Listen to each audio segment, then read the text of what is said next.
can do is just tell the truth and trust in the American people that over time they're going to know what the truth is. Yes, it is time for the truth. Right here, right now. This is the Conservative Syndicate. Real conservative talk from real conservatives. With your host, John Matthews.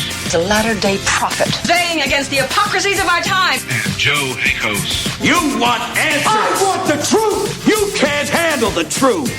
The Conservative Syndicate is comprised of some of the most informed pundits and activists available today. Together, we seek to tear down the imaginary wall of separation between church and state through education, information, and engagement on the religion of politics and the politics of religion. And now, your host on the globally syndicated Conservative Syndicate, John Matthews and Joe Akos. How are we doing out there all across this great land of ours and around the world? It is that time. It's time for, once again, the Conservative Syndicate coming to you live right now out here from the old left coast, coast to coast and around the world. I'm glad to have you with me tonight. Joe Akos, my co-host, will be off again one more night. He was at the Donald Trump rally last night, and he's been under the weather. He's been fighting a real bad viral infection, and he just contacted me today and he said it just took a lot out of him. He had to drive quite a way. I understand it was almost a 3-hour drive, so you're talking about 6 hours round trip plus the rally itself.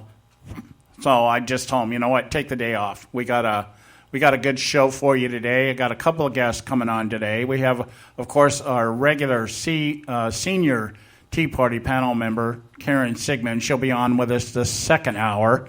And right after our first break here, we're going to have another panel member of our panel, but he's not here all the time due to his schedule. We just grab him whenever we can and whenever the issues are leading down the avenue that he is particularly, I'm going to say, experienced with, has very good knowledge of. Russ Neal, board member of the Center for Bioethical Reform, and we're going to be talking about this weekend's throughout the country here, Sanctity of Life Sunday, a date that was established during the Reagan administration, which churches get together and promote and talk about the issue of abortion.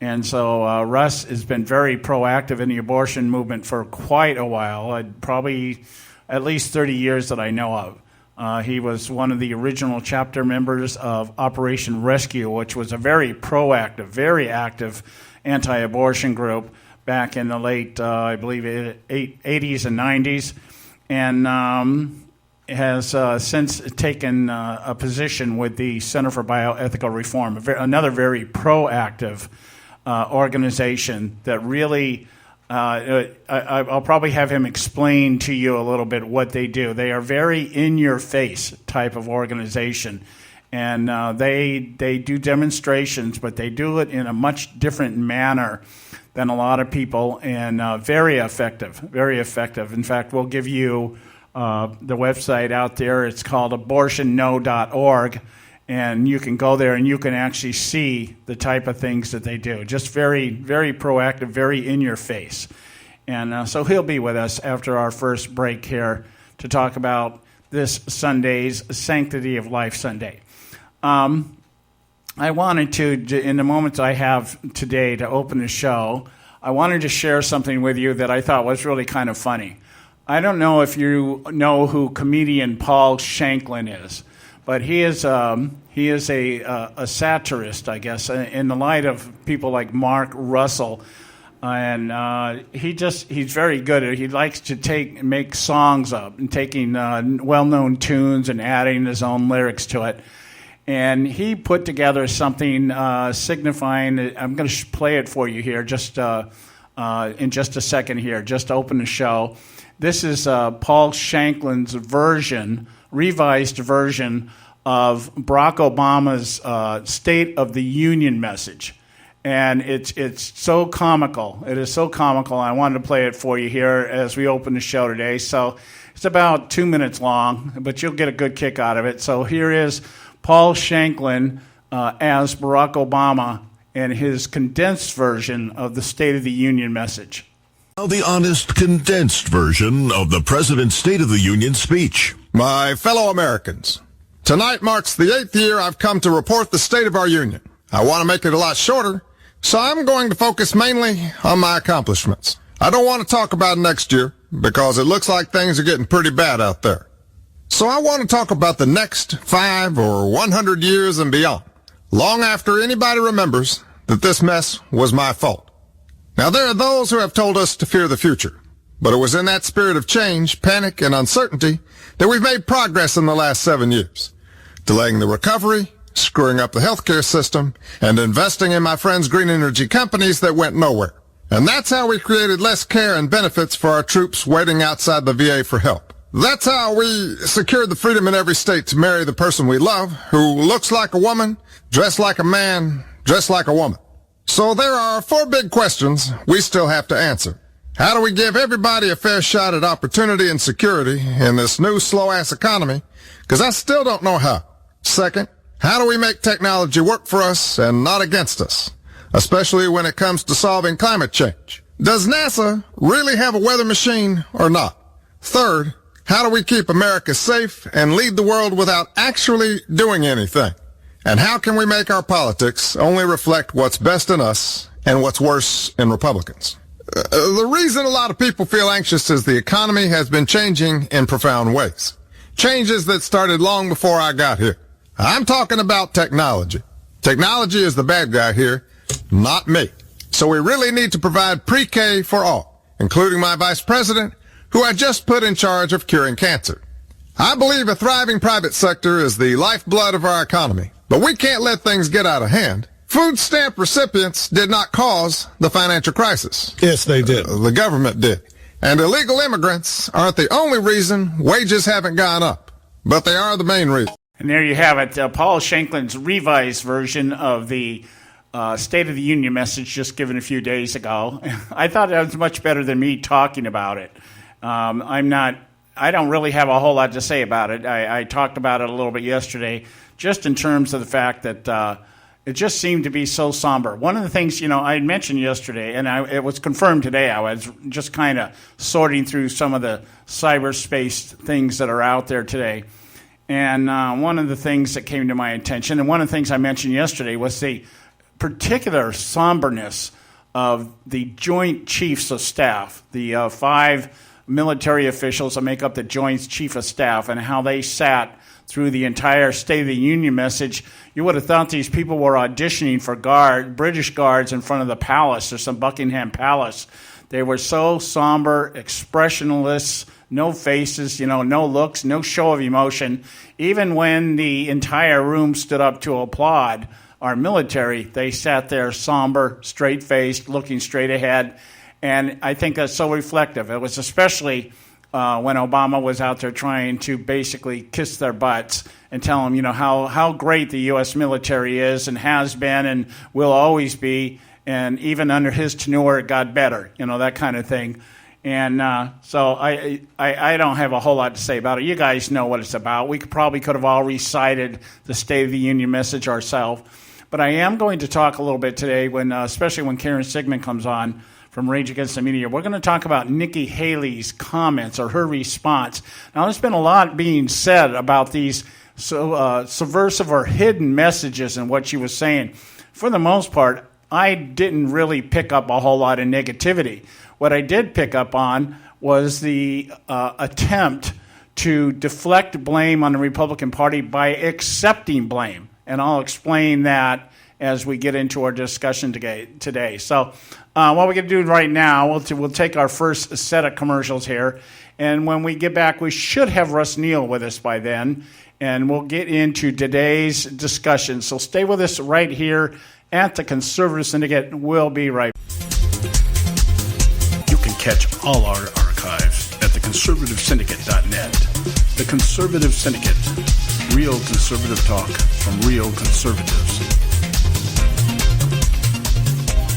When our water heater broke down last month, it was a nightmare. It took 5 hours for the plumber to show up, and he charged us a couple of $100 just to come out. And then it cost another $1,800 to put in the new water heater. By the time it was all said and done, I felt like I'd been taken. But what else could I do? The smartest thing you can do is get a home warranty from American Residential Warranty. Their home warranties pay to repair or replace all your major appliances when they break, and they will break, and at the worst possible time. Call American Residential Warranty right now for free information on home warranties starting at just pennies a day. Don't wait for your refrigerator to stop running or your ceiling fans to stop turning. Call American Residential Warranty right now. Ask how you can save up to 50% on washer and dryer coverage. Just call 1-800-790-5960. That's 1-800-790-5960. Again, 1-800-790-5960. Call now. Prices are for base buildings only. May not be available in some areas.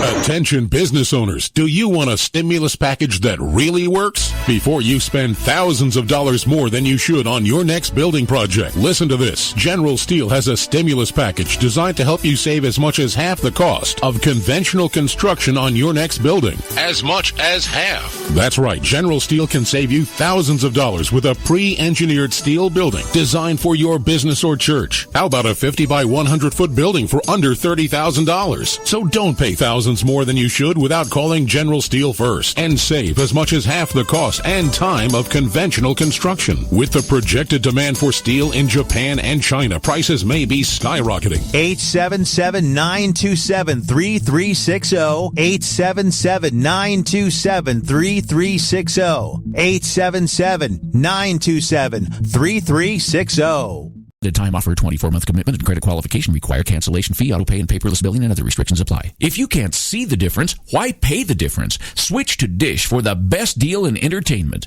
Only Dish brings you the best in entertainment for less than $20 a month. Cut the cable and don't get directed. Switch to Dish because at just $19.99, Dish saves you every time you turn on the TV. It's so simple. The same channels cost less with Dish. So since you can't see the difference, don't pay the difference. Switch to Dish for the best deal in entertainment. Get premium movie channels free for 3 months, starting at just $19.99. Dish saves you every time you turn on the TV. Call now to save with Dish. Dial 1-800-600-1645. That's 1-800-600-1645. The same channels for less than $20 a month. Dish. Call 1-800-600-1645 for details. Folks, if you're like me, you don't place a whole lot of trust in today's media for the real truth and facts regarding the volatile world of finance and politics.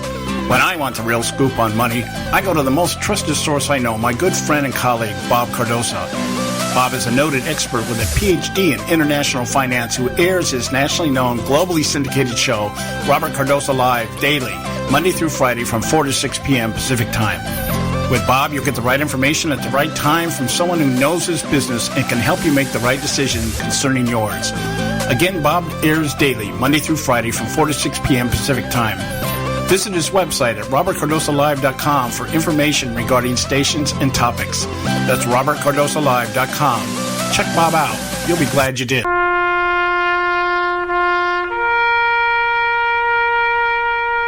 Read something recently worth thinking about. It's the soldier, not the campus organizer, who's given us freedom to demonstrate. It's the soldier, not the reporter, who's given us freedom of the press. It's the soldier, not the poet, who's given us freedom of speech. It's the soldier who serves under the flag, who defends the protesters' right to burn the flag. Isn't it time now to demonstrate that we support our troops? Were it not for the brave, there'd be no land of the free. Fred Thompson's message was brought to you by citizensunited.org.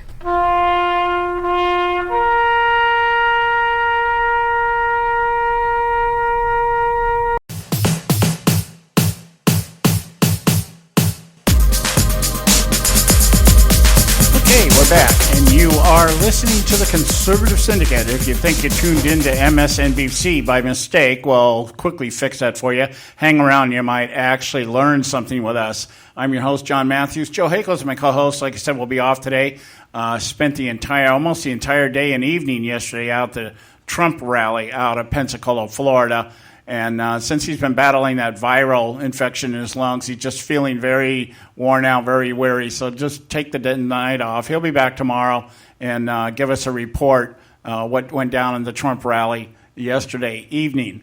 Having said that, I mentioned to you yesterday, and we're going to go with it again today, that this weekend, this Sunday, is Sanctity of Life Sunday. It was a day designated during the Ronald Reagan administration, and it's a day where churches supposedly get together. I think most of them, there are probably many that do, probably many that don't even know what it is. But when we talk about the issues regarding abortion, things that are going on in the abortion world, and so we're going to take care of that and talk about that today. I had Russ here on the line here just a second ago, and he just disappeared. I don't know what's going on here. He was here just a second ago. He was on hold, and the line disconnected. I'm not real sure what's going on. Well, we'll start talking here, and let's see if we can get him back online here. Let's do that. Let's see if we can get him back online, and see if we can get a Skype line up here. We'll give it a good shot here. Otherwise, we'll just have to wait. You there, Russ? Yep, I'm here. Oh, okay. You disconnected there for a second. As I said, this is Russ Neal, board member of the Center for Bioethical Reform, and our topic at this point in time, this segment, is the upcoming Sanctity of Life Sunday, a day that was designated by Ronald Reagan, in which churches would remind ourselves that there is such a thing as sanctity of life. And, I'd like to start the conversation out, if I could tonight, Russ, with a thread that has been going on out there on Facebook. And it's been an ongoing thread, and it surfaces every so often. And one of the issues, or one of the things that keeps coming up, since we're talking about the Sanctity of Life Sunday in churches, is there was a thread going out here just a while back, and I noticed you commented on it. That's why I'm bringing it up, because it won't just catch you by surprise. T.D. Jakes, I guess his justification or rationalization in supporting same-sex marriage, and I know it doesn't have to do anything with abortion, but it does have to do with the liberal agenda and how the church is just basically, in a lot of ways, especially in the big churches, the mega churches, have just turned a blind eye to this issue for whatever fear that there is, and is certainly fear motivated. And I liked your comments on it, so I'd like you to give people your little dissertation as to what it is exactly wrong with the church just maintaining or not saying anything about this. Well, in my opinion, John, the root of this is not that we are today more cowardly than previous Christians have been or anything like that. It's that we have actually a doctrine concerning Jesus Christ, which is defective. It's inadequate. And I call it the partial lordship doctrine, the idea that Jesus is indeed Lord, King, and God of our personal life and our church life, but that because not everybody is a Christian, he certainly cannot be the Lord of civil government, for example. And therefore, we really have no business telling the civil government, or getting particularly excited about our civil government passing laws which are contrary to God's moral law, but rather we should just stick to inside of our little churches and everything, and leave the running of the world to the enemies of Christ. And to me, this is basically a form of polytheism. You're actually saying, I've got two gods, I've got two masters. I have Jesus that I worship in my church and in my personal life, but in the public life, I do not acknowledge Jesus. In the public sector, I acknowledge man and his collective government and his basic substitution of man as the ultimate deity over all things. Yeah, it seems to be, it really just kind of clicks my chain, or yanks my chain a little bit, is how those who really just try to avoid the issue and using the gospel as the shield for avoiding it. One of the most common messages I get amongst Christians that I talk about are self-proclaimed Christians. And when we talk about this, it's the idea that basically that because God loves everybody, that we should just accept what everybody does. And I'm not so much, I can understand and adhere to and believe it is not our place to judge a person, because we never know where that person is in their relationship with God, when God is going to show up, if they're going to accept or repent or reject or whatever. But certainly it is our place as Christians to call out sin as sin, because that's what we're commissioned to do. And the idea that they actually use the same language, I think some of the language that T.D. Jakes has used, Rick Warren has used, is this word of evolution. I've evolved, or we're evolving, or it's like they're leading to this idea of there's this transformation taking place, and I found particularly distressing, or I think controversial, was that T.D. Jakes tried to rationalize it by saying, well, when you realize you're not God, then you have a different perspective on things. And I'm thinking, at what point in time did you decide you were God? Or what point in time did you think you were God in order to always come to this massive revelation that you're not God? And I think it's just they're wanting to kind of judge Christians who proclaim or warn of impending judgment as saying that we're taking up the position of God. And maybe that's why they avoid it. I think it's more out of fear. But you have any opinion on that? Well, I think it all comes back to the same thing, a defective gospel, an inadequate gospel maybe, that it's totally personalized and does not extend beyond that. T.D. Jakes would probably tell you that the gospel indeed requires social justice, and that we should be active promoting certain laws and regulations and candidates who support, let's say, larger amounts of welfare and other things like that. But in that case, you seem to feel that the Christian obligation is to get involved there.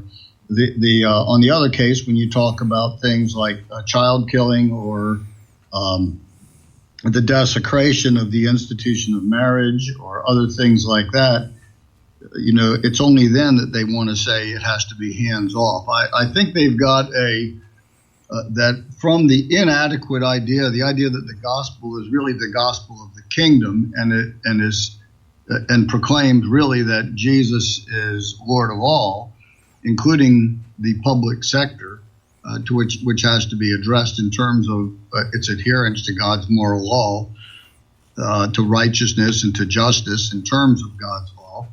That once they've laid that aside, they then become subject to political correctness, which is to say, the fear of man and the pressure to conform with man, because you've got no other source to think about issues and there except what other people are saying. Yeah, I agree. It's just a very sad state of affairs that we look at the church today, and those who literally could be of a great influence for the kingdom are actually not an influence at all for anything other outside of their own ministries or their own celebrity or even their own congregations, I would say, in some respects. Let's move on here to this issue of abortion here. We have coming up this Sunday, the Sanctity of Life Sunday. This was designated, I believe, back in the early 80s by Ronald Reagan, and came shortly after the Roe versus Wade ruling. I think, well, probably about 10 years after, I guess. In 1973, I believe it was, right. Roe versus Wade. Was it 72? 73. Yeah, 73. Roe versus Wade became, quote unquote, the law of the land, and abortion was legalized. And this is something that's always been my pet peeve, is that when we have government, if you want to argue anything, and let's just take religion out of it for a moment. Why would you want government legislating morality when they are, in fact, in most cases or many cases, the most immoral people walking the face of the earth? But I want to start it. I want to start it where we're at today and walk backwards. But I'd like you first to give my listening audience an overview of what Sanctity of Life Sunday is about in terms of activities. Well, Sanctity of Life in terms of activities is asking pastors of various churches in America to speak out on the issue of the protection of innocent human life from the beginning, specifically on the issue of abortion, but in other areas where it's also attacked, such as in euthanasia and infanticide, and maybe some other areas where it's attacked like that, and to recommend to their people that they do more than just listen to the sermon, but that they take action, they contact their legislators, they talk to other people about it, and basically lobby and work to move the nation in a direction of respect for the sanctity of innocent human life. Now, is it?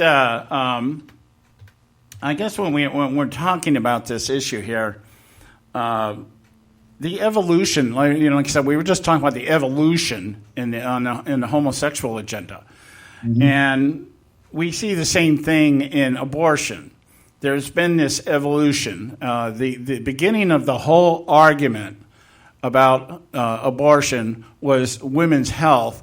But it was a different definition of women's health in those days as it is today. That's where the evolution has been taking place. We can start out with the whole concept of birth control as really being the preface for abortion. And people that I guess couldn't figure out how to use birth control, now we got if you screw it up kind of thing, we got a way to go here. And it was supposed to be, when they said women's health, it was supposed to be more along the lines of physical health. If there was some kind of physical situation where a woman's life would be endangered by bringing a child, then abortion was supposed to be the method. Of course, that has now evolved into women's health being their mental state, their unwillingness or inability to take responsibility for the birth of their child. In a sense, so women's health has come to encompass anything that makes a woman feel bad about being pregnant. And in light of that, that has really been what's driving the narrative on the left, is that when we talk about women's choice, it's about, well, do you choose to be burdened, or do you choose to free yourself from that burden? Am I assessing that right? Well, look, when people, what you're talking about is the use of euphemisms, the use of some sanitized words to discuss something that you would rather not deal with, frankly. So instead of saying, let's round up the Jews and throw them all into ovens and gas chambers, you might say that we need to come up with a final solution to the Jewish problem, right? So you're still talking about the same thing, you're just using sanitized words. So abortion, for example, is itself a sanitized phrase for child killing, because the word abortion kind of sounds like something has not happened yet, and you're going to stop it before it happens. Whereas, in fact, something has happened when a child's conceived and is growing in the womb, and it's too late to abort the process, so to speak. The process is done. The human life has begun. But by using the term abortion to describe child killing, we sort of sanitize it. And then we take abortion itself and lay another layer of euphemism on it and call it choice, or call it woman's reproductive health, or something like that. So these are layers of euphemism which enable us in our mind and our human psyche to sanitize the issue, to distance it so that we don't have to confront the nitty-gritty reality of what it is we are supporting. We might talk about income redistribution instead of talking about theft, for example. And we're just not, we just don't want to deal with the facts of the case and the hard issues of it. And so people are forced to speak in terms of these euphemisms as a means of avoiding the problem. Let me speak about the other thing, though. The idea of evolving is more pernicious than that.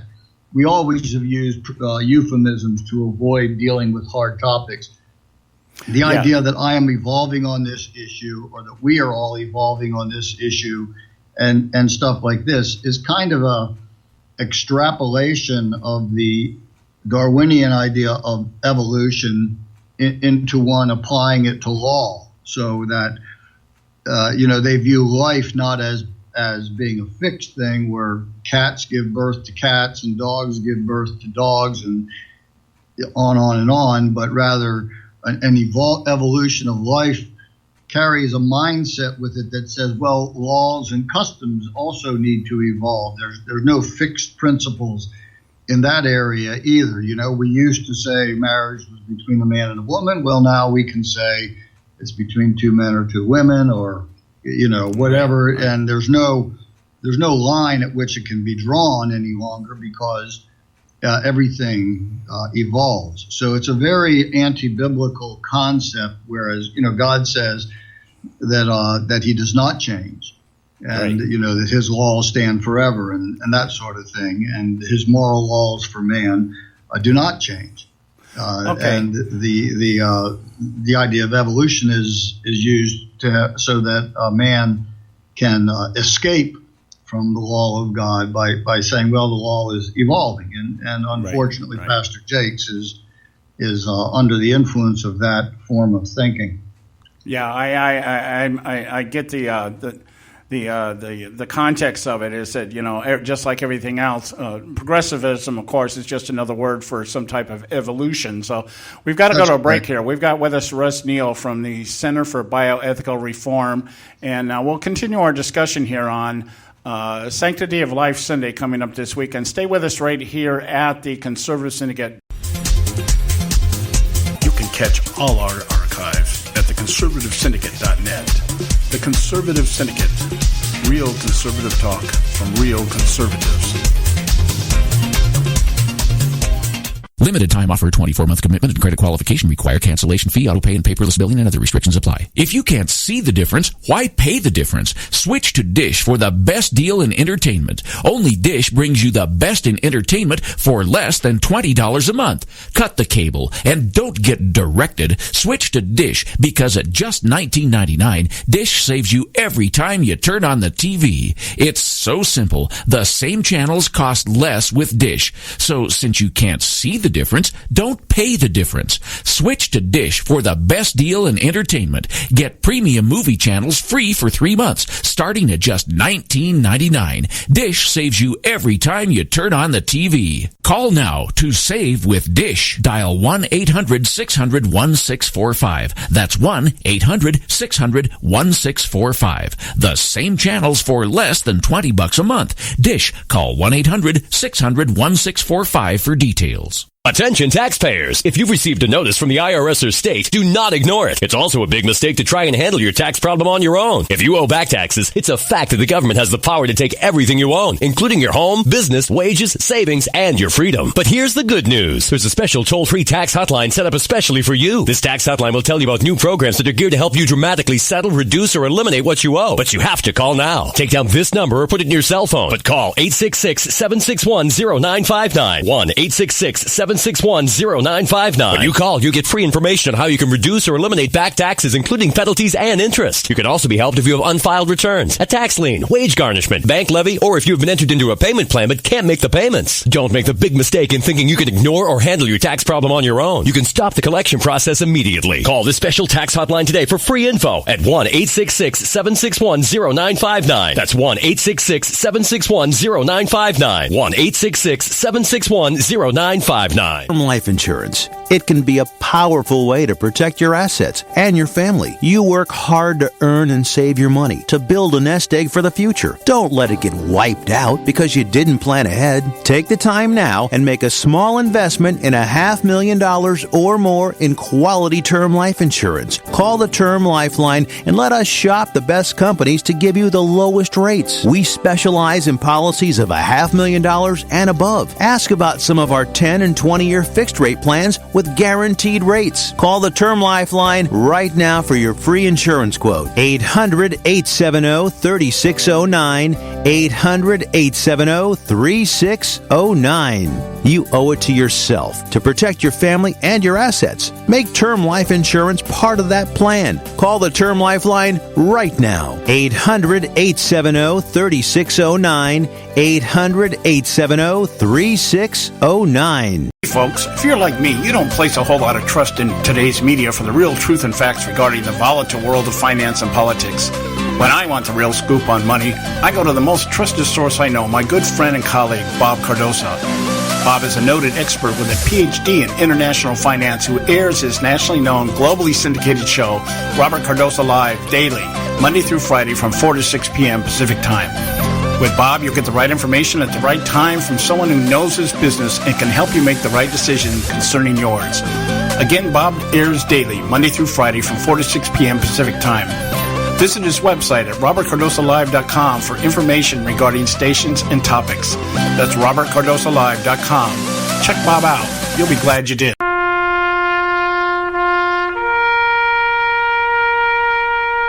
Read something recently worth thinking about. It's the soldier, not the campus organizer, who's given us freedom to demonstrate. It's the soldier, not the reporter, who's given us freedom of the press. It's the soldier, not the poet, who's given us freedom of speech. It's the soldier who serves under the flag, who defends the protesters' right to burn the flag. Isn't it time now to demonstrate that we support our troops? Were it not for the brave, there'd be no land of the free. Fred Thompson's message was brought to you by citizensunited.org.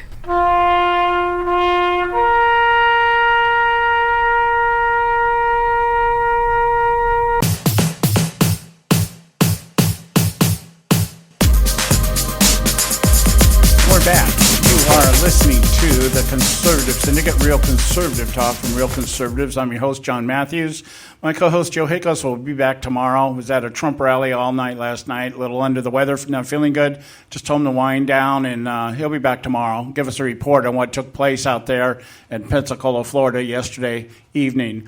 I have with me Russ Neal from the Center for Bioethical Reform. We're talking about the Sanctity of Life Sunday that's coming up this week, and that's why I asked Russ to come on. Very active. Russ is very active in the anti-abortion movement and has been involved in. How long, actually, when did you first join Operation Rescue?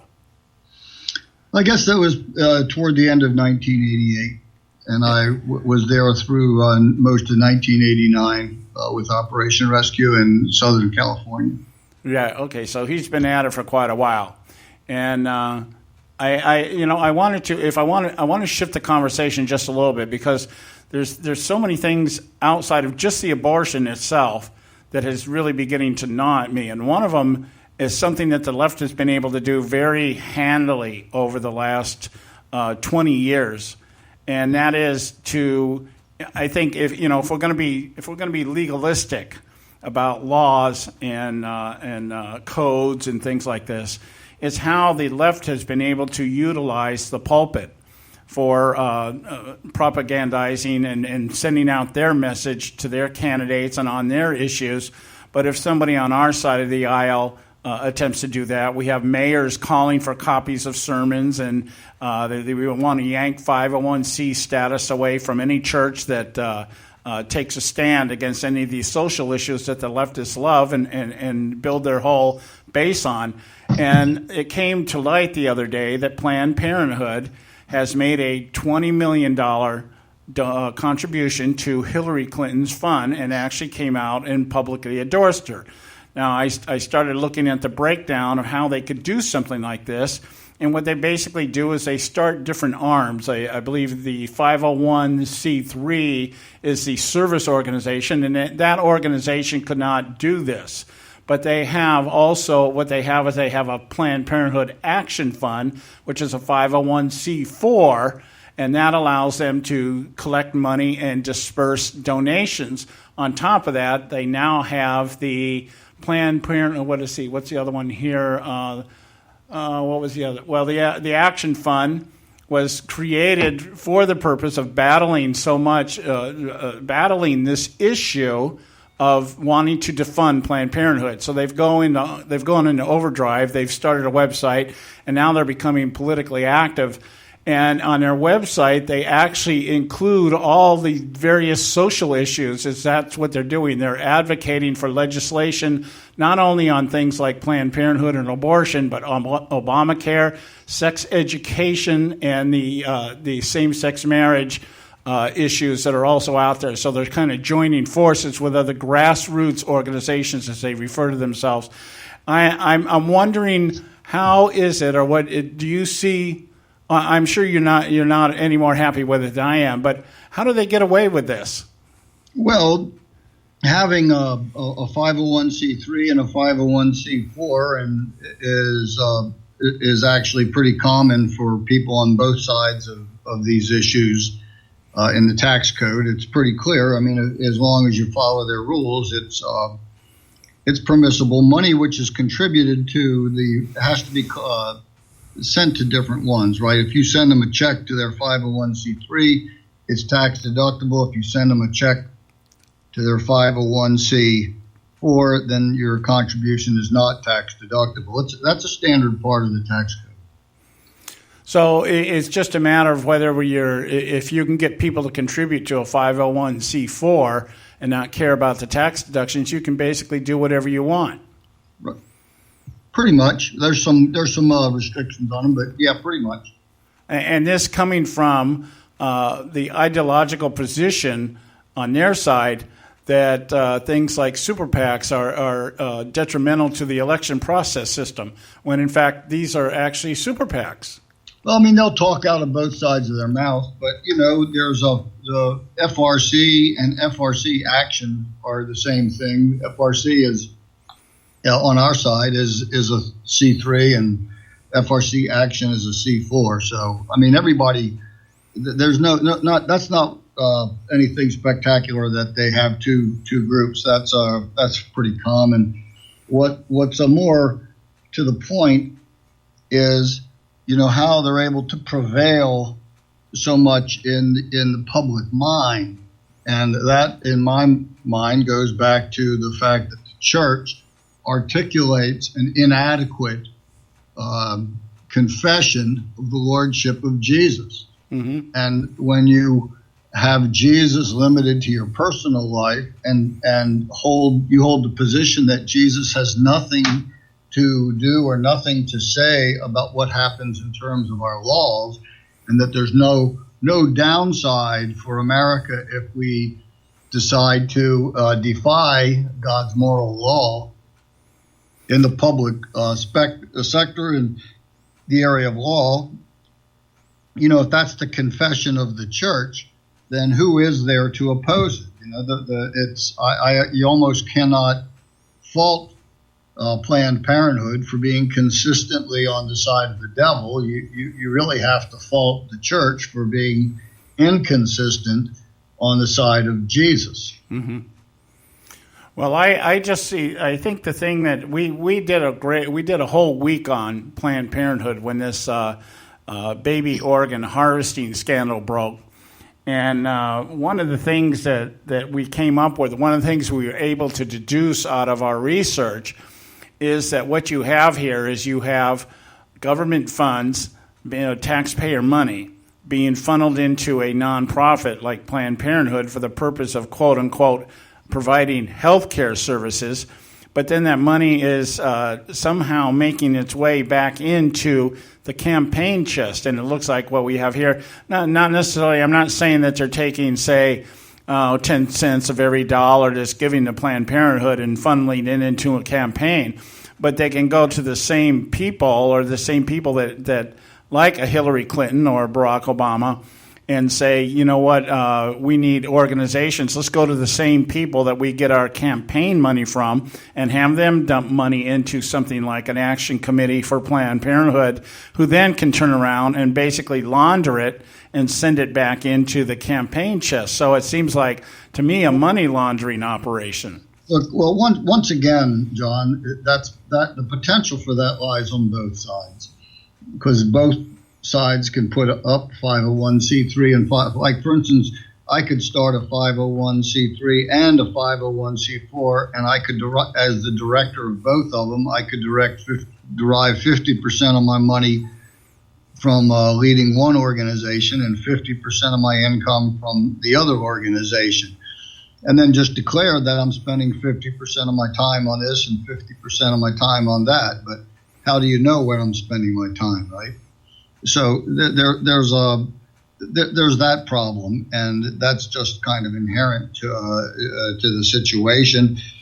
You know, they probably get away with it more than we do because, you know, being opposed to God's law, they don't really have a conscience per se. They have what's called a social conscience, or their commitment to their political cause, not a commitment to, you know, God and honesty and things like that. Well, you kind of makes you wonder why we don't. If that's the out, why don't we have churches actually doing that? But it does speak to the fact that, as you said, both sides, or any political party or anybody that wants to, can basically do something like this, and that speaks volumes as to how or why we now look at our political parties and see very little difference in what they believe and how they do things. So we've got Russ Neal with us from the Center for Bioethical Reform. We've got to do a quick commercial here. We'll be back to continue our discussion. Stay with us right here at the Conservative Syndicate. Don't go away. You can catch all our archives at theconservativesyndicate.net. The Conservative Syndicate. Real conservative talk from real conservatives.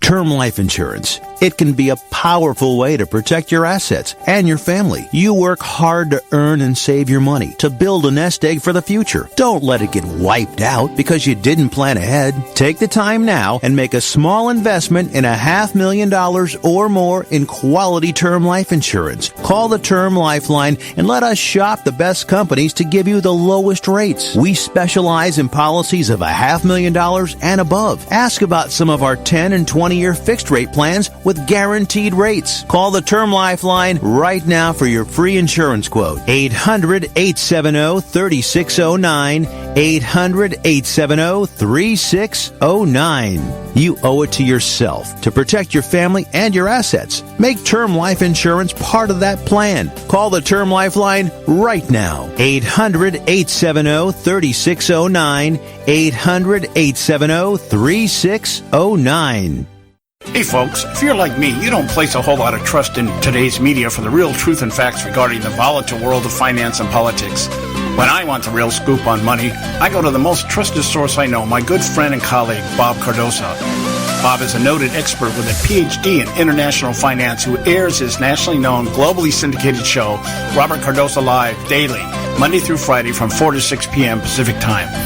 With Bob, you'll get the right information at the right time from someone who knows his business and can help you make the right decision concerning yours.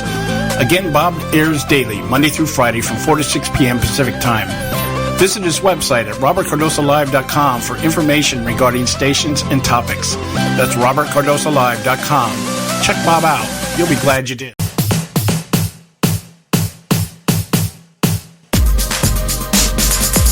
And we're back, and you are listening to the Conservative Syndicate. We want to remind you that you can pick up the archive of this show, usually within a couple hours after we're off the air. Go to our website, theconservativesyndicate.net. You can check the site out. Check any of our 8 affiliates right now. We're actually on 8 different networks right now, carrying about half of them are carrying us live right now. The other half carry archives. But you can go to our website to either listen live or to catch any of our archives. We put everything there for you, make it real simple. Just go to theconservativesyndicate.net. And I've got Russ Neal with me today. We're talking about the Sanctity of Life Sunday coming up this weekend and the issue of abortion, particularly how this is all being played out in and through Planned Parenthood. And one of the things that we brought to your attention here a while back when we were having our last threat of government shutdown was the idea, or what the revelation, that when everybody was talking about defunding Planned Parenthood, at that time, when during that particular resolution, budget resolution they were passing, everybody was floating this idea and using this Planned Parenthood as leverage as to whether we were going to shut the government down or not. And we revealed to you that it came to our attention by Representative Tom Cole out of Oklahoma that there was no money earmarked for Planned Parenthood out of that particular resolution. So it was all political theater on both sides of the aisle. But with the passing of the budget here, just starting the new year out with Paul Ryan, Boehner version 3.0, and there was money put out there. And now they're talking about the Republicans are now saying, well, we're going to defund that. I wanted to get your opinion on that, Russ. Do you think they'll actually go through with this? I'm sure they'll pass a bill that says we hereby defund Planned Parenthood, and Barack Obama will veto it. Yeah. So it runs in line with all this theater that, especially we see from the GOP, is that they'll vote on things they know they have really no chance of passing. And I guess what I'm asking, I want to get your opinion. We're just speculating here because we don't know how this thing is going to turn out. But let's say we get somebody like a Ted Cruz in the White House come November, and he takes office in January 2017, and he says these are some of the first things he's going to do. Now, do you think at that point in time the GOP will be so quick to throw it out there and say, yeah, let's defund it, or will they try to find some reason not to do it? They might do it in that circumstance. You still have the possibility of not being able to get 60 votes in the Senate. But if you had somebody like Ted Cruz get elected, he could probably have a decent chance of pushing that through. Yeah, I think it's a possibility. I think they would do it though with gritted teeth. It's like somebody like Ted Cruz, for instance, would put somebody like Senator McConnell on the hot seat. Yeah, before, and say, if you should put a stop to this filibuster and pass it and put it on my desk here, and it's all up to you, Senator McConnell. And so he put heat on somebody like him. Now, another more moderate Republican probably would not do that. Yeah, it could happen. We've got just a few minutes left. I wanted to just kind of shift the whole conversation because you and I talk a lot about what's going on with the Republican primary right now. And we've got Trump I guess, a little concerned about his ratings or his polls and floating something that he previously had not talked about or downplayed before, and that is the eligibility of Ted Cruz. I wanted to throw this at you and get your opinion on this. I was talking about this the other day, and the argument that's being presented that Ted Cruz is not eligible is that the framers of the Constitution framed the idea of a natural-born citizen within the concept of a common law of Britain, meaning that you had to geographically be born within the jurisdiction of Britain to be considered a natural-born citizen. And I just wanted to take it one step further. If that is the case, was it not also common in British common law that when we talked about things like birthrights, it had to do with the man's bloodline? And if it was a man's bloodline, then neither Barack Obama or Ted Cruz would be eligible in terms of the definitions that they're trying to use. So I'm just trying to take it a little bit farther here. I just thought, it's kind of wild speculation, but what do you think of that idea?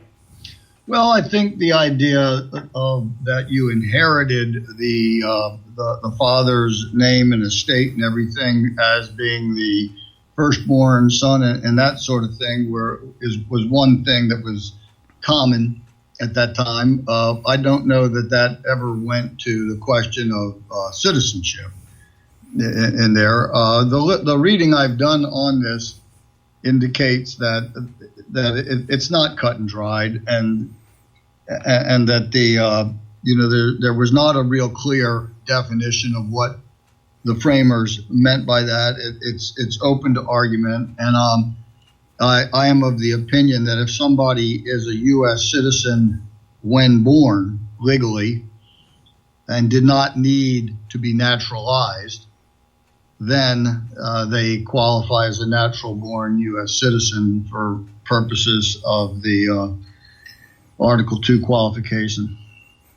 Yeah, well, I think it is the basis, the leftist argument is the basis for, of course, the belief that in the 14th Amendment is that a child born here of two parents who are not legal citizens of the United States is a natural-born citizen. And it just seems like everything is just so vague here. And I can only assume that our framers never envisioned some of the situations that we have out there today as occurring to such a degree that it would be to undermine the Republic and the Constitution itself. I think their thinking was that some of these things are just known. It's like accepted. This is the premise that we're stating this on is an accepted fact. And, I think the framers did anticipate that the Constitution would not necessarily answer every question that could ever come up, but they established a process of whereby the idea of legislation, that you're going to be able to clarify and deal some of these things with legislation. And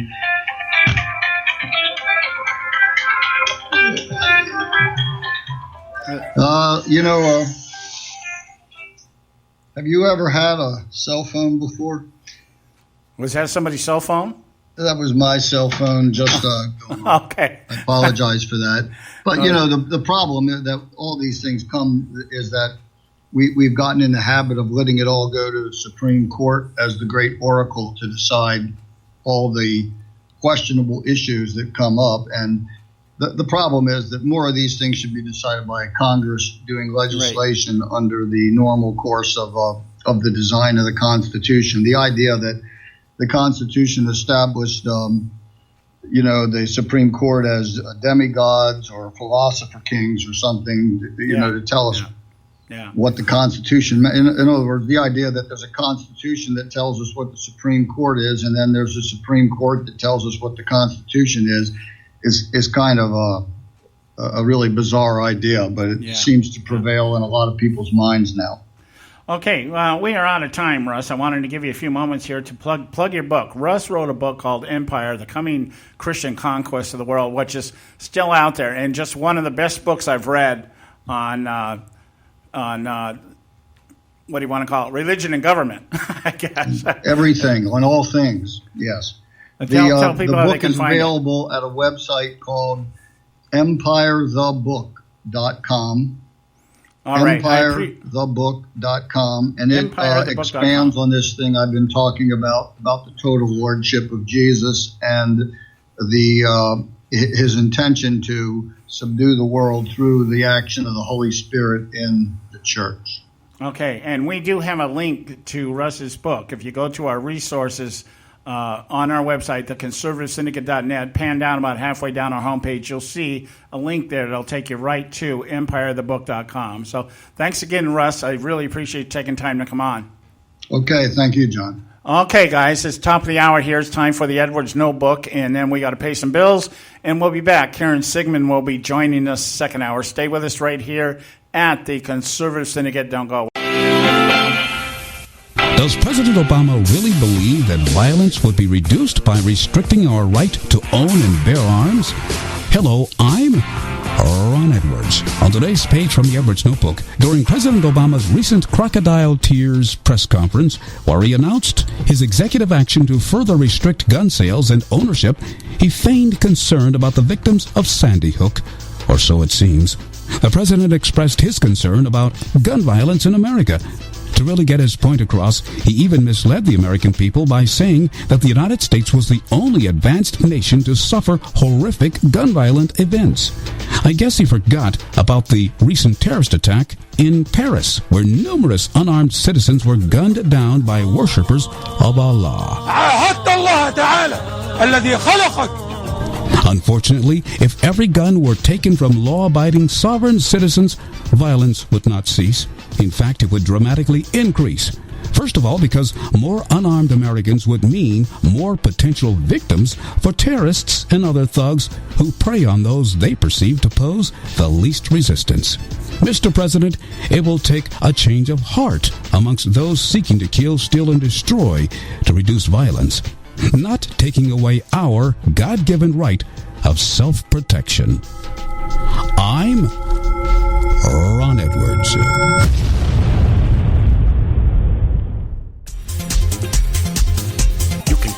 all our archives at theconservativesyndicate.net. The Conservative Syndicate. Real conservative talk from real conservatives.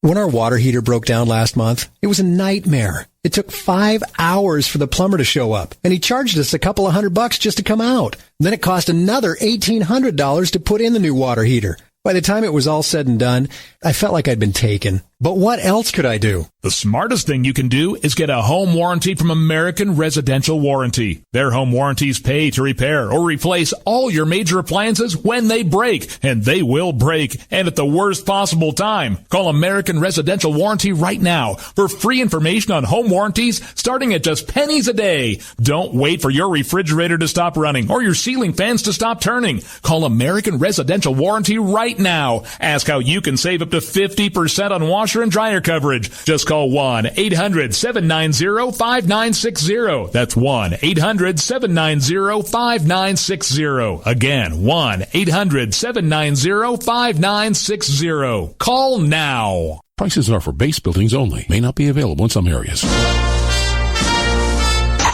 Attention business owners, do you want a stimulus package that really works? Before you spend thousands of dollars more than you should on your next building project, listen to this. General Steel has a stimulus package designed to help you save as much as half the cost of conventional construction on your next building. As much as half. That's right. General Steel can save you thousands of dollars with a pre-engineered steel building designed for your business or church. How about a 50 by 100 foot building for under $30,000? So don't pay thousands more than you should without calling General Steel first and save as much as half the cost and time of conventional construction. With the projected demand for steel in Japan and China, prices may be skyrocketing. 877-927-3360. 877-927-3360. 877-927-3360. Hey folks, if you're like me, you don't place a whole lot of trust in today's media for the real truth and facts regarding the volatile world of finance and politics.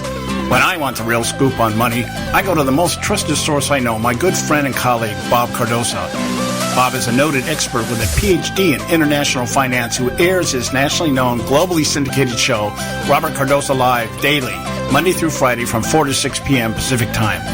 With Bob, you'll get the right information at the right time from someone who knows his business and can help you make the right decision concerning yours. Again, Bob airs daily, Monday through Friday from 4 to 6 p.m. Pacific Time. Visit his website at robertcardosolive.com for information regarding stations and topics. That's robertcardosolive.com. Check Bob out. You'll be glad you did.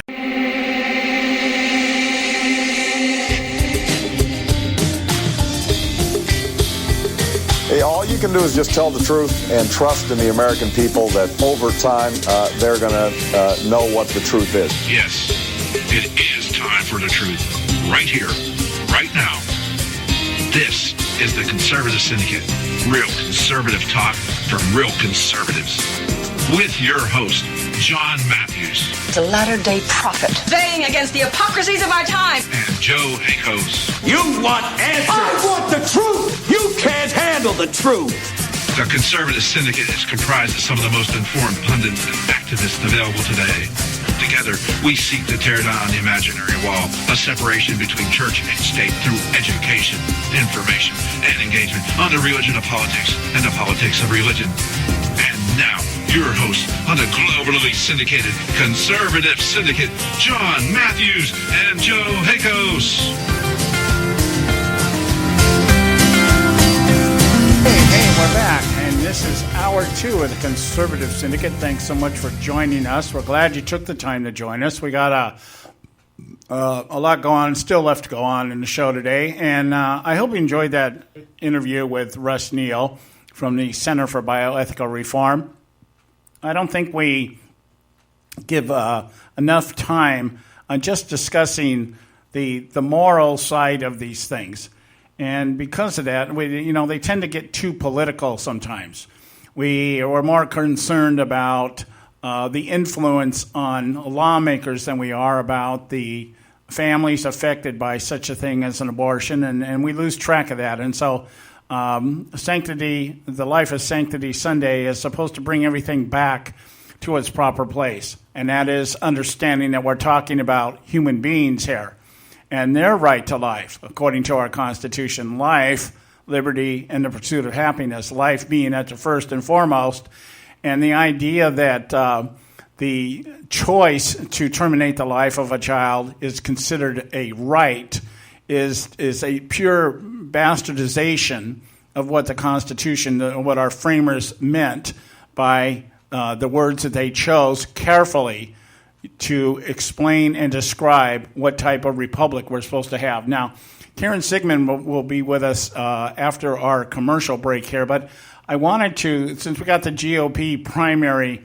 coming up today, I believe the first or the second tier candidates may already be trying to salvage what little they have left of their campaigns.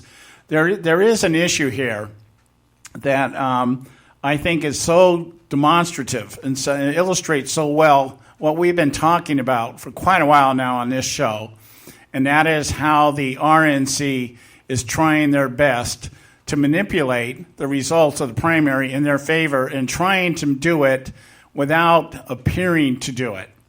We've talked about the rule changes. We've talked about the strategies of how they're rearranging how delegates can be handed out or whether delegates will be handed out. We've discussed the idea and, in my opinion, the probability of a brokered convention should they not get the outcome that they want. But one of the things I think is so indicative of the fact that they surely cannot handle the idea that they will not get their chosen ones into the to be the last one standing. And I'm going to pick out two right out of here. These are, to me, are the idea that what we're talking about here is getting their guy up there and making sure that their guy is the one that we're back to choosing the lesser of two evils. So let's look at this.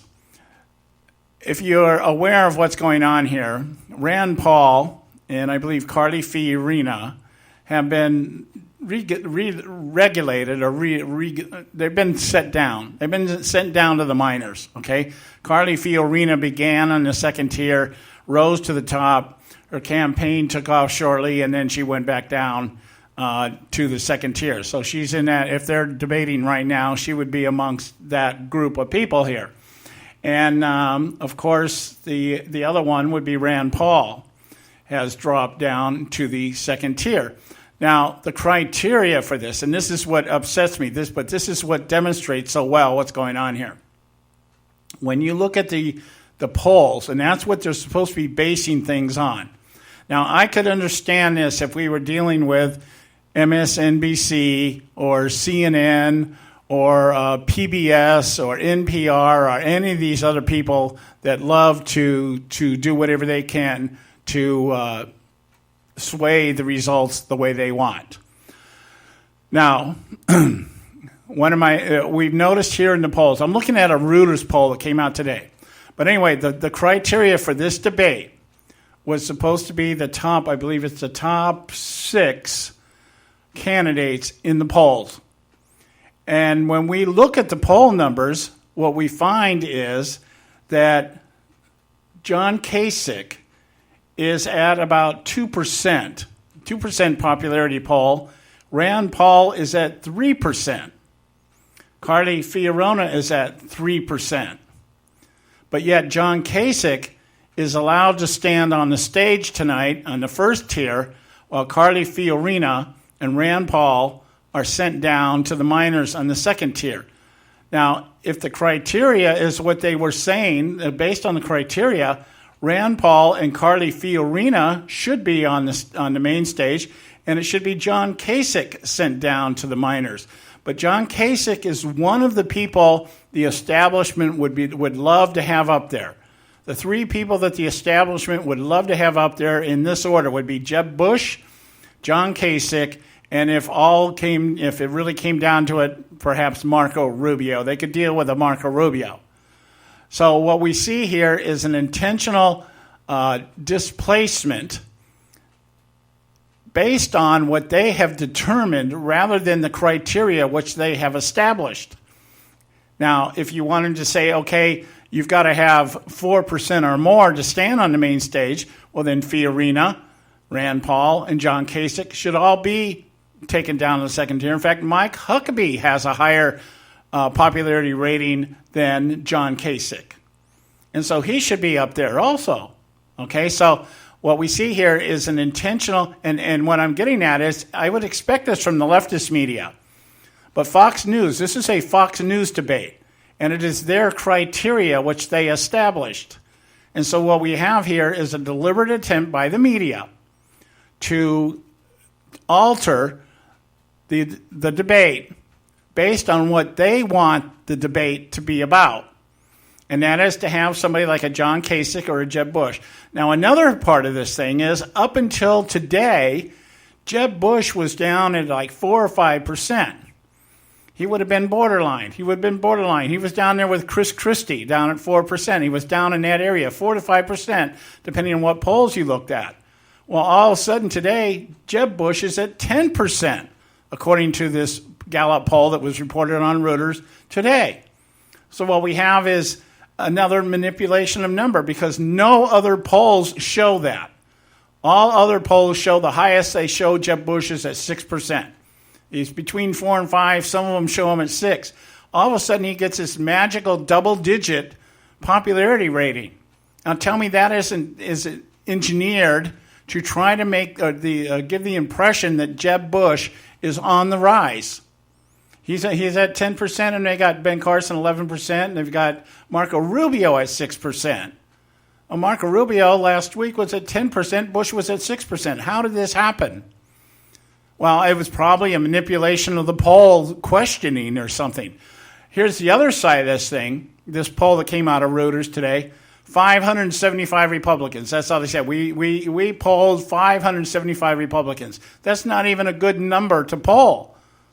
I mean, most of these polls don't have real good numbers, but most of them are over 1,000, somewhere around 1,200, 1,400, sometimes 1,500, and they clarify whether they're registered voters, likely voters, or adults. Here we got a poll coming out of Reuters. I'm beginning to wonder if Reuters is not trying to help engineer the results here by coming out with this half-assed poll. We asked 575 Republicans, and Jeb Bush is at 10%. Marco Rubio's dropped to 6%. And Rand Paul, Mike Huckabee, and Carly Fiorina, who all have a higher popularity rating than John Kasich, have been sent down to the minors, and John Kasich is still standing up on the stage. See, this is not good, folks. This is not good. We'll be back. We got to go to commercial. We'll be right back. Stay with us right here at the Conservative Syndicate. You can catch all our archives at theconservativesyndicate.net. The Conservative Syndicate. Real conservative talk from real conservatives. Limited time offer, 24-month commitment and credit qualification require. Cancellation fee, auto pay, and paperless billing and other restrictions apply. If you can't see the difference, why pay the difference? Switch to Dish for the best deal in entertainment. Only Dish brings you the best in entertainment for less than $20 a month. Cut the cable and don't get directed. Switch to Dish because at just $19.99, Dish saves you every time you turn on the TV. It's so simple. The same channels cost less with Dish. So since you can't see the difference, don't pay the difference. Switch to Dish for the best deal in entertainment. Get premium movie channels free for 3 months, starting at just $19.99. Dish saves you every time you turn on the TV. Call now to save with Dish. Dial 1-800-600-1645. That's 1-800-600-1645. The same channels for less than $20 a month. Dish. Call 1-800-600-1645 for details. Attention taxpayers, if you've received a notice from the Read something recently worth thinking about. It's the soldier, not the campus organizer, who's given us freedom to demonstrate. It's the soldier, not the reporter, who's given us freedom of the press. It's the soldier, not the poet, who's given us freedom of speech. It's the soldier who serves under the flag, who defends the protesters' right to burn the flag. Isn't it time now to demonstrate that we support our troops? Were it not for the brave, there'd be no land of the free. Fred Thompson's message was brought to you by citizensunited.org.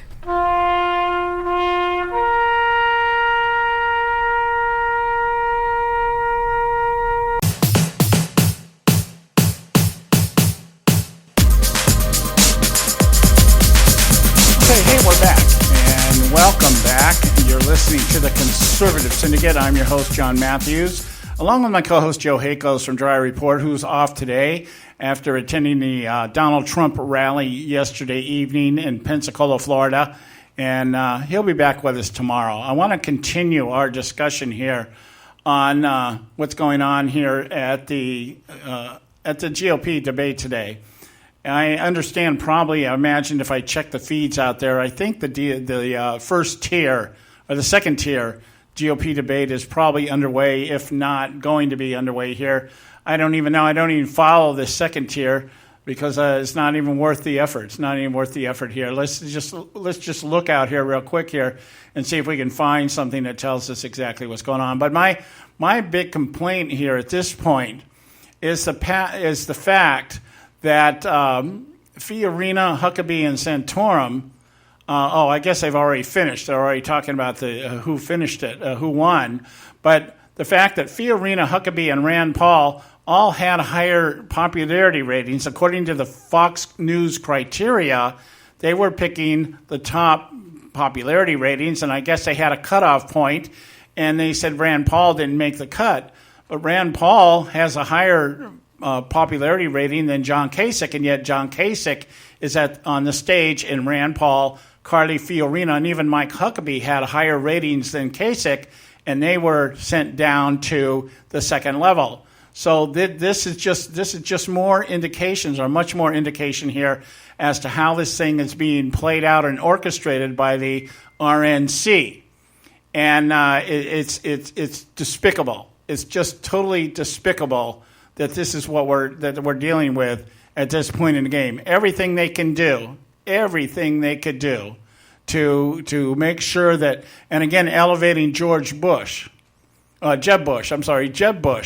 up high, giving him a 10% popularity rating, when just last week the highest he was showing was 5 or 6. Rubio drops from 10 to 11% favorability rating down to 6%. They're manipulating numbers, it looks like, at this point to get the desired result that they want. So that's just one of those things. I just irritates me. Just irritates me. Anyway, we had Karen on just a second ago, and she was online and she dropped off, and I'm thinking she's thinking that she got the wrong number. Let's try it. Let me see if I can hook up with her. Wait a minute.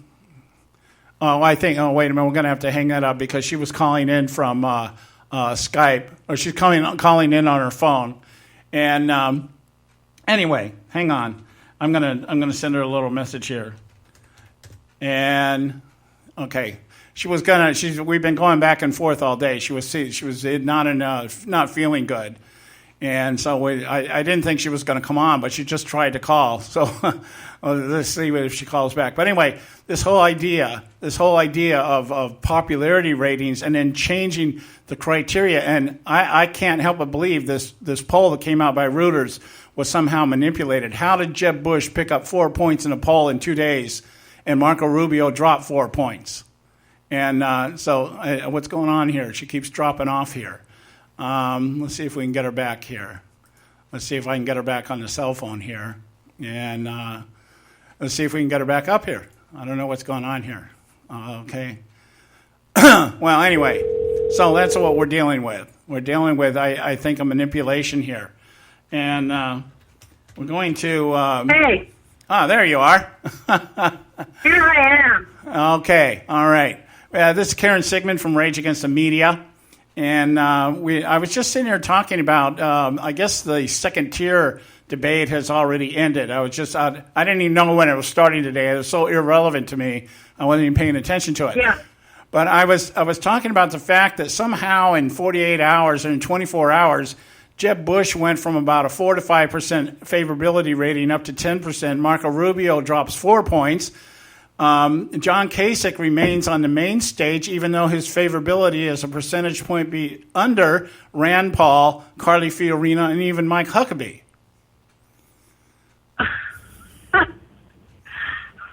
So, I could grasp this if we were talking about leftist media, but this is a Fox News engineered debate. They're the ones running it. They're the ones established criteria. Somewhere in the mix here, they've decided that John Kasich deserves to be on the stage, and somebody like Rand Paul, who actually has a higher percentage than him, should not, or Carly Fiorina. And like I said, even Mike Huckabee is more favorable right now than John Kasich, and he's going to be on the main stage. It just, to me, indicates the Republican Party establishment is just determined to get their guys up there, whether we want them or not. Well, Huckabee was just in the early debate, so he's not on the main stage. But yeah, as to all the rest, yep. But anybody, I mean, Kasich, seriously, it just flabbergasts me that he doesn't have a tiny asterisk by his name. I don't understand that at all. That Bush's numbers went up, that's incomprehensible to me. But you know, at the same time, I just hope we do start winnowing numbers down, especially once. Oh, please, just let these primaries begin, you know, and then we'll actually have something real to talk about. Because right now, I'm exhausted by the whole, you know, all this, the preliminary stuff to something that's already going to be really long. I just wish it were over by now. I'm really tired of so many of these people. It's time for them to just get out. Well, Kasich being one of them, of course. I agree with that. But it should have gone the other way. They should have said, okay, let's cut it off at 5%. Anybody below 5%, let's drop them down. That would have dropped Kasich down. It would have actually dropped Jeb Bush down, except that he magically produced 6 points in 24 hours somewhere.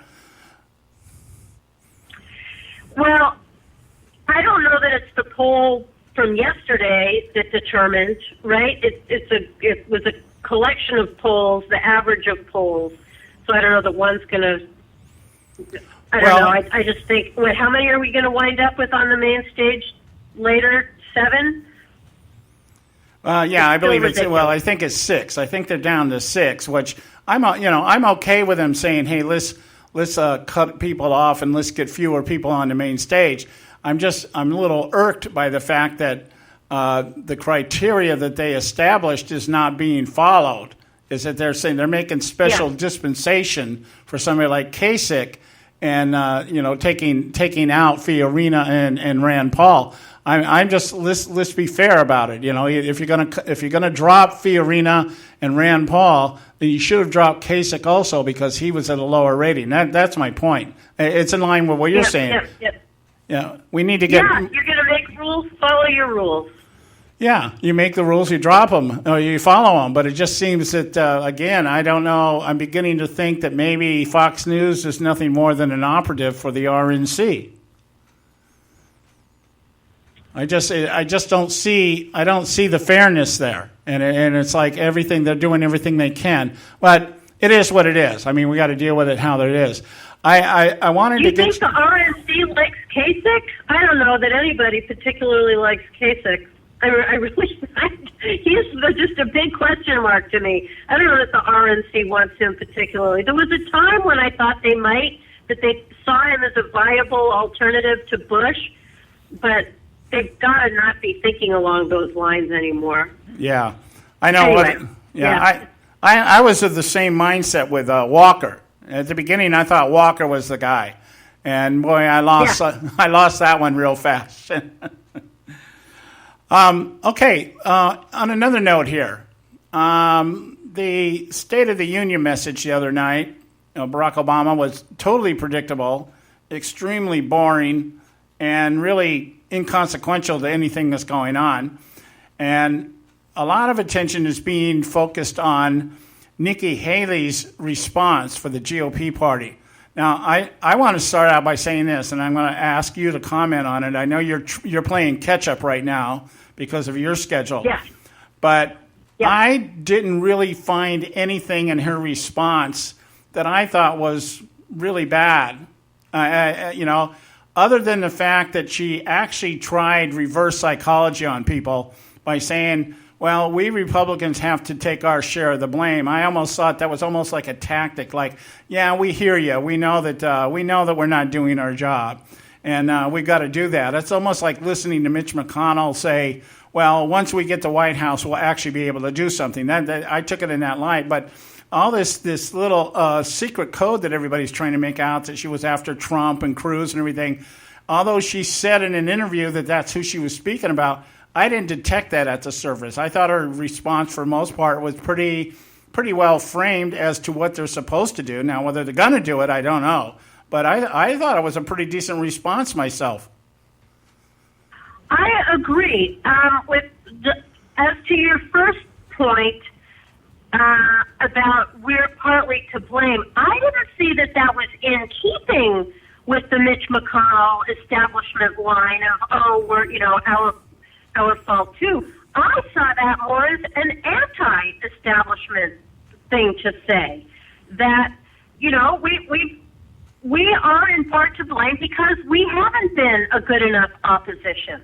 Mitch McConnell, John Boehner. I saw it as that. I saw it as much more of a, I'm not part of Washington. I'm a governor. I'm a conservative governor. And what I see is Republicans in Washington not being a sufficiently effective opposition party. When I heard her say that, that's what I heard. Not that she was doing reverse psychology as much as we need to be stronger in opposition.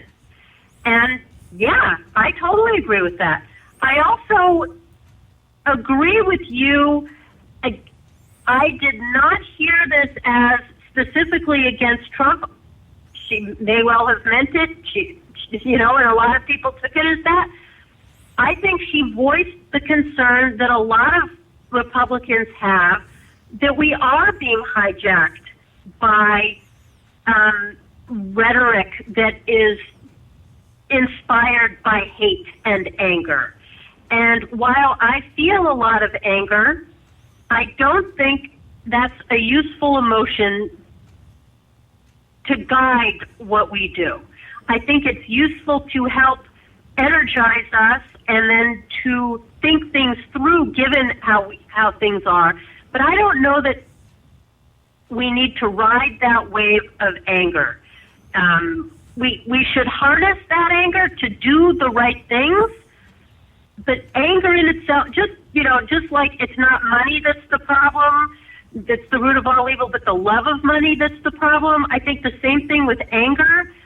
Using anger as the thing is wrong, but using anger as a motivation to do the right thing is a good thing. And I thought that was more of what she was saying. And a lot of people, I see this on Facebook, I see this in real life, people are letting the anger drive everything, and it colors everything that they see. And that worries me. And so what she said rang completely true to me. I think she's right. We can't let that happen. And it alienates people. We can't, just running on anger will get a certain proportion of the electorate to the polls, but not a majority. Not a majority. It needs to be more substantive. Just as hope and change was empty, so we need more content. But the other, and I liked her phrase, the siren call of angered voices. Don't allow hate to win. I think that's great. The other thing that I really liked was how she did articulate conservative values and what we would do as conservatives I wish she had said will do instead of would do. But I think she was right. Obamacare has been a horrible thing. The economy has been horrible. She hit all the main points and said how we would do things differently. The one thing that rubbed me a little bit the wrong way was her mentioning about how they took down the flag in South Carolina. Yeah, I thought the only thing that I thought the mention of the Confederate flag was unnecessary. Right. Yeah. Did I say Confederate flag? Yes. When they took down the Confederate flag, that was the only thing that, I get that you want to heal, and maybe she was right. Assuming she's speaking to the American public at large and not just Republicans, if the message that she was trying to convey was one of, we don't want to be hurtful, we need to come together, especially after an event like that. We came together with love and looking to God, not hate, not anger, not violence. We did things to try to assuage people's hurt feelings. Okay, in that context, I understand it. So, no, I had really aside from that flag thing, I had no real issues, and I think she's right. I think she's right about the hate that's inspiring so many people. I think we all need to take a few deep breaths and not just figure out, not just think about how angry we are, but think through how best to change things. And that's what I'm not seeing enough of. Yeah. How best do we move forward?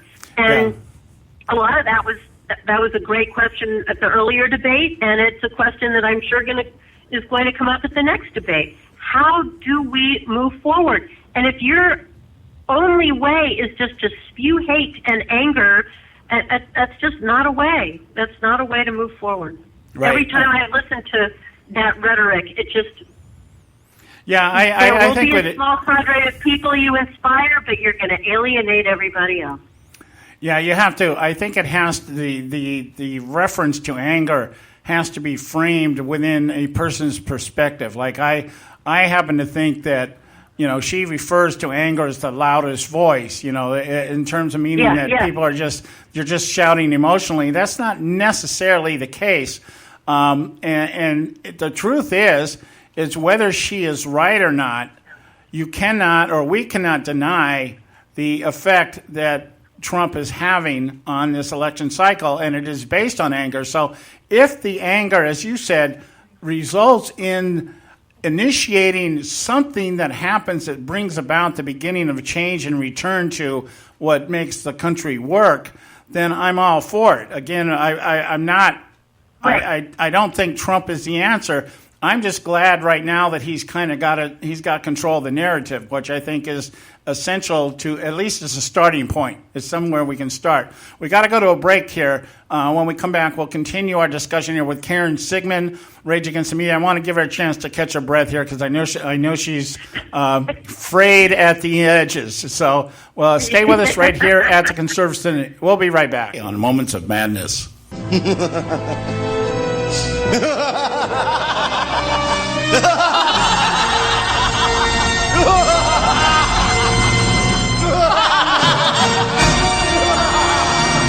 An article posted at Bloomberg by Jonathan Bernstein entitled "The Trump Effect Begins to Hit Congress" illustrates very well that what is at stake in the upcoming 2016 general election is not about the GOP's concern about who they will oppose in the Oval Office, but whether or not they have a majority that allows them to protect their individual posts. Bernstein very accurately points out that whether or not Trump magically transforms into the hybrid conservative moderate formerly known as a rhino, the GOP still stands to lose in those demographics they are working so hard to win over through their continual compromise with Obama's agenda to fundamentally transform the United States of America due to Trump's unwillingness to tone his rhetoric and instead fall in line behind the bonerized yes men that rule today's establishment. But that's not all. While the GOP tries their best to convey all they need to return America to the GOP platform they themselves have dismantled plank by plank is control of the executive branch. It is quite obvious, even if a real conservative like Ted Cruz, himself a member of their most sought-after demographic, should be the last candidate standing, they fear losing the stability that defines the establishment they have worked decades to create in the House and Senate. Here's the madness. The bottom line is, it is not the future of America that is at stake. It's their jobs. The likes of Donald Trump or Ted Cruz in the White House threaten those jobs. Winning to today's GOP elite is more about the individual security that comes from holding a position that equates intelligence and skill with esteem and pay while exhibiting no qualifications for the job whatsoever. We know this because the current list of establishment elites seeking the White House remain at the bottom of the pond with popularity numbers between 0 and 3%. Yet they are still the ones the media flock to and the left exhorts when upper-tier candidates like Trump or Cruz comment on the weather in hope of rising from the bottom to the top of the cesspool they thrive in. When the best you can do is whine about today's political landscape while at the same time lamenting that which once was, who cares what John Kasich thinks about legislative reform? When the best you can refer to is a past that fades like a Clinton scandal, who cares if Jeb Bush tells you he can fix what he and his family helped break? When you do not even have a number that registers on the scale, who cares what Lindsey Graham believes is good foreign policy? In fact, who cares what Graham thinks about anything except maybe his choice of wine? It remains to be seen whether or not the GOP knocks over the chessboard by forcing a brokered convention next year in hope of getting their choice on the ballot, because they know they are about to lose to the new kid in the class. But one thing is certain. Regardless of how the rules are changed, everyone knows who the brats are, and everyone knows class is about to be dismissed. Maybe, just maybe then, these elites can take the position they are most qualified for, janitor sweeping the floors of the halls of Congress. This is John Matthews for Moments of Madness.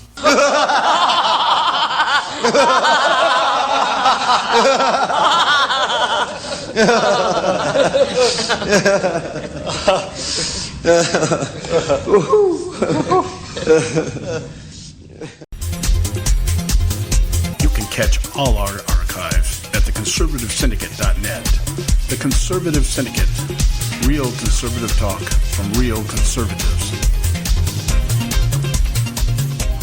Limited time offer, 24-month commitment and credit qualification require cancellation fee, auto pay, and paperless billing and other restrictions apply. If you can't see the difference, why pay the difference? Switch to Dish for the best deal in entertainment. Only Dish brings you the best in entertainment for less than $20 a month. Cut the cable and don't get directed. Switch to Dish because at just $19.99, Dish saves you every time you turn on the TV. It's so simple. The same channels cost less with Dish. So since you can't see the difference, don't pay the difference. Switch to Dish for the best deal in entertainment. Get premium movie channels free for 3 months, starting at just $19.99. Dish saves you every time you turn on the TV. Call now to save with Dish. Dial 1-800-600-1645. That's 1-800-600-1645. The same channels for less than $20 a month. Dish. Call 1-800-600-1645 for details. Attention taxpayers! If you've received a notice from the IRS or state, do not ignore it. It's also a big mistake to try and handle your tax problem on your own. If you owe back taxes, it's a fact that the government has the power to take everything you own, including your home, business, wages, savings, and your freedom. But here's the good news. There's a special toll-free tax hotline set up especially for you. This tax hotline will tell you about new programs that are geared to help you dramatically settle, reduce, or eliminate what you owe. But you have to call now. Take down this number or put it in your cell phone. But call 866-761-0959. 1-866-761-0959. When you call, you get free information on how you can reduce or eliminate back taxes, including penalties and interest. You can also be helped if you have unfiled returns, a tax lien, wage garnishment, bank levy, or if you've been entered into a payment plan but can't make the payments. Don't make the big mistake in thinking you can ignore or handle your tax problem on your own. You can stop the collection process immediately. Call this special tax hotline today for free info at 1-866-761-0959. That's 1-866-761-0959. 1-866-761-0959. Okay,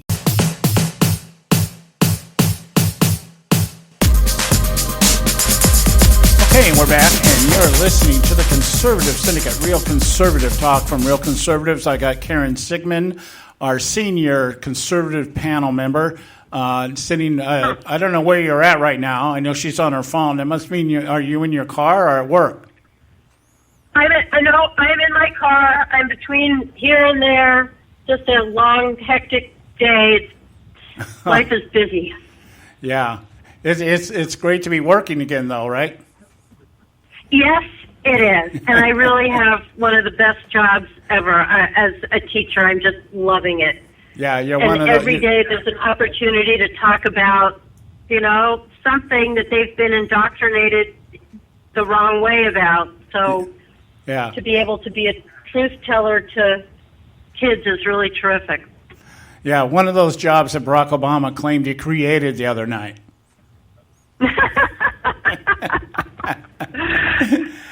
Okay. Yep. I wanted, we're talking about Nikki Haley's response to the State of the Union message the other night. I want to take the position of the devil's advocate here just for a moment. The self-confession that came out of her in regard to the Republican Party being at least part of the problem. And she played this out, or she said, that we hear you. We're not naive. We know you're not naive. We know that, we've not done what we're supposed to do. We need to own up to that. And I thought I wanted to get your comment on this one thing that she said, this one line, couple lines here. The one that actually people thought she was referring more to people like Donald Trump. See, I don't happen to think that anger her reference to the loudest voice in the room was necessarily representative of what the anger is really about, although I understand the context she was trying to convey. But she says here, some people think that you have to be the loudest voice in the room to make a difference. That's not true. Often the best thing we can do is turn down the volume. When the sound is quieter, you can actually hear what someone else is saying, and that can make a world of difference. And my question is, if this is true, if this is what the Republicans really think, why have they not been hearing what people have been saying? I mean, if the context of the statement here is that if we turn the volume down, we're supposed to hear what people are saying. We can actually hear what people are saying. But she says that right after she turns around and says we basically haven't been listening. Well, I think her point is was from in the line, too many people are equating noise with results. And you can't do that. And I think that is true. And let me just bring up an example of noise versus results. This has nothing to do with the Republican Party or Democrats or whatever, but the general point. We have one senator who made a big to-do about Obamacare and filibustered, made a very big deal about it and accomplished not much. And another senator who wrote legislation that was just passed that, without a whole lot of fanfare, that took away the provision in Obamacare that allowed it to be bailed out when it collapses. That's all simplifying what the provision was. But essentially, it removed the ability of the government to find ways to prop up Obamacare by borrowing more. One of them was all noise and no results. One of them was little noise and results. And when I heard her talk about that, I thought that was more of what she's talking about. That results can happen when you are quieter, you look to what the actual problem is, and you actually get in there and try to solve it. Both senators heard the voices of the people saying we have to stop Obamacare. One of them addressed it loudly and effectively. One of them addressed it quietly but effectively. So to me, that's what I heard when I listened to that. It wasn't loud. It wasn't bombastic. It wasn't the loudest voice in the room. It was an effective, smart way of accomplishing a goal. Oh, yeah. Like I said, the overall, I thought the response was, I thought it was okay. I thought, I'm just picking it apart just from the point of view that if you're going to sit there and tell me, we hear your pain, but we're not really, I don't know. It's a reference here, just saying basically. Yeah, but no, right. But that's what I'm saying. One of the senators, both Cruz and Rubio, and plenty of other senators and congressional reps understand how angry we are. I think they do. Yeah. Well, even Jeb Bush came out today and made the statement he misjudged the intensity of the GOP voters' anger. He's like he didn't think. I don't think. And I take statements like that within this context. What he's saying is, it's not that I didn't understand or believe that people are angry. I just thought we were going to be able to dupe them one more time. That's how I read into. Perhaps. Yeah, that's how I read into people. So in this election, I think it's really important that we realize there's two kinds of anger that's happening. There's generally people's anger at Democrats for doing everything that they've done. Yeah. More and more people are angry about that. But then there's also anger not from the general public, right, but from a portion of the Republican Party that's angry at the Republican establishment. Right. I think people like Jeb Bush understood about the anger at the left, but not anger at the right. And so some of them have gotten slower to address that. Right. I agree. That I think Cruz has always been part of. Rubio has always been part of. Both of these were part of the anti-establishment wave. Nikki Haley has always been part of the anti-establishment wave. So these people, their reference point is already understanding people's anger at Republicans. Right. Well, I think they get it. Well, Jeb Bush never got the anger of Republicans. Kasich doesn't get that. Santorum, a lot of them just don't get about. It's not just anger at the left. It's anger also at the right. Yeah. And I think back to the beginning of all of this, pre-Trump getting in, everybody I knew was talking about how do we make sure that it's not Jeb Bush?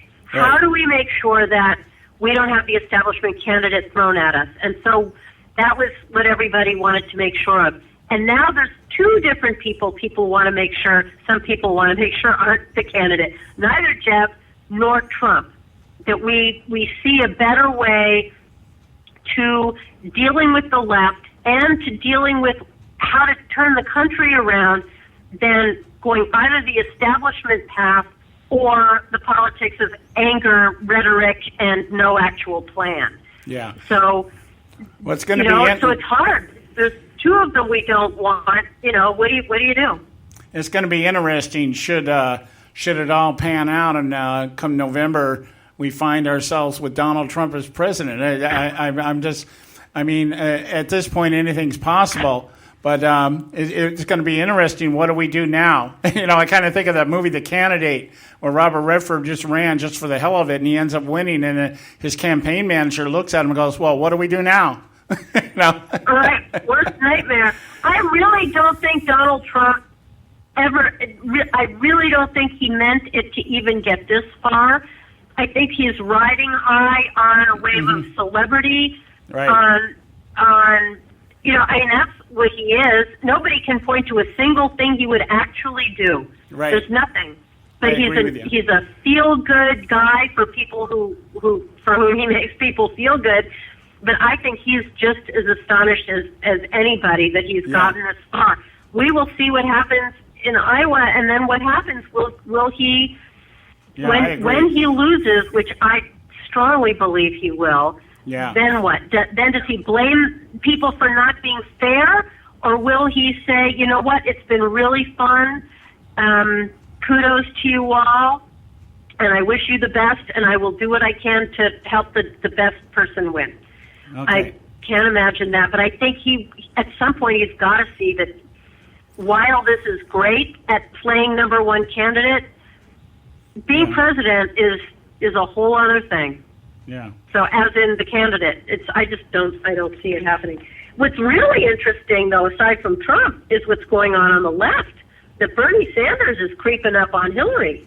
Oh yeah. That's a whole different story. We're out of time right now. I wanted to let you go here, but I want to give you a moment here to plug your organization, Rage Against the Media. Right. Thank you. And great talking to you as always. Find us. RageAgainstTheMedia.org. We just had a meeting over the weekend about Truth Fest, so we're ramping up for that. RageAgainstTheMedia.org, and find us on Facebook at Rage Against the Media. Join our group and help us fight back. All right, my dear. Thanks so much. I know you're tired. Thank you for taking the time to come on. My pleasure, as always. Okay. All right. God bless. We'll talk to you later. Bye. Okay, guys, we got a commercial coming up, and then we'll be back. Stay with us right here at the Conservative Syndicate. Don't go. You can catch all our archives at theconservativesyndicate.net.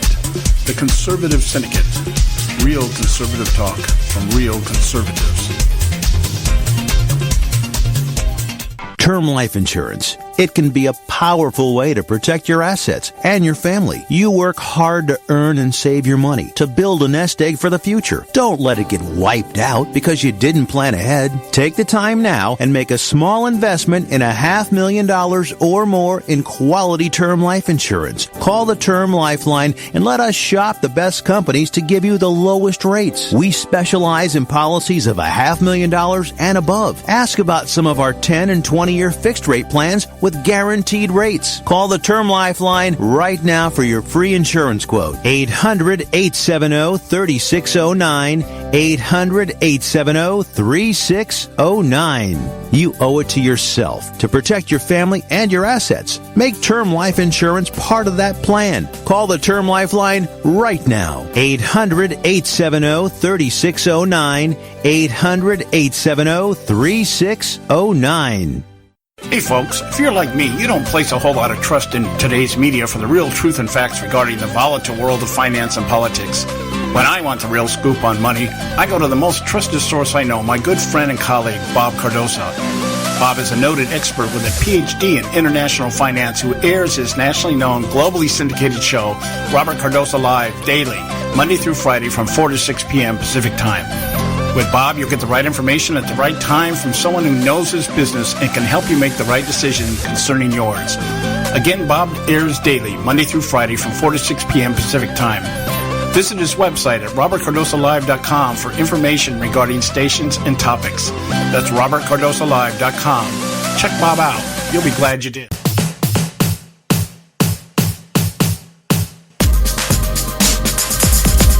Hey, we're back. And you are listening to the Conservative Syndicate, real conservative talk from real conservatives. I'm your host, John Matthews.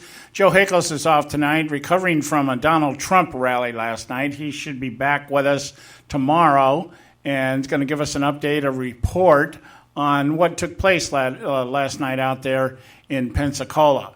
You were just listening. We just had this discussion with Karen Sigmund and Rage Against the Media here as to the viability of the candidates out there in terms of the Republican response. And there was, I didn't find that much wrong with Nikki Haley's response. She clarified in an interview later on, I believe it was yesterday, that about the slight reference that she made to the angry voices, and that she was kind of talking about Donald Trump and in some regard Ted Cruz. And that's all what it is here. And we were trying to discern here when we talk about the angry voice. What does that mean? It means different things to different people. To me, I would think that the left has the angry voice. These are the people that are angry about everything. They're the most. They tell you that they're the most accepting, the most compassionate, the most understanding. But anytime you disagree with them, they're also the most angry. These are the people that are just out there. They don't mind vilifying people. They don't mind defending.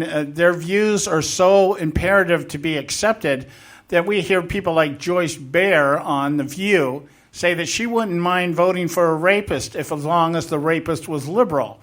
See, that kind of anger, what we're talking about. We're talking about the anger. Somebody stands up and says, homosexuality is an abomination in the eyes of God, and you're a homophobic hater.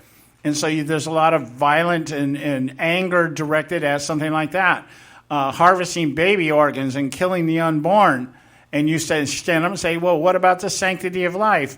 And there's all this anger directed at you that you're trying to take away a woman's health care and things like this. So anger means different things to different people.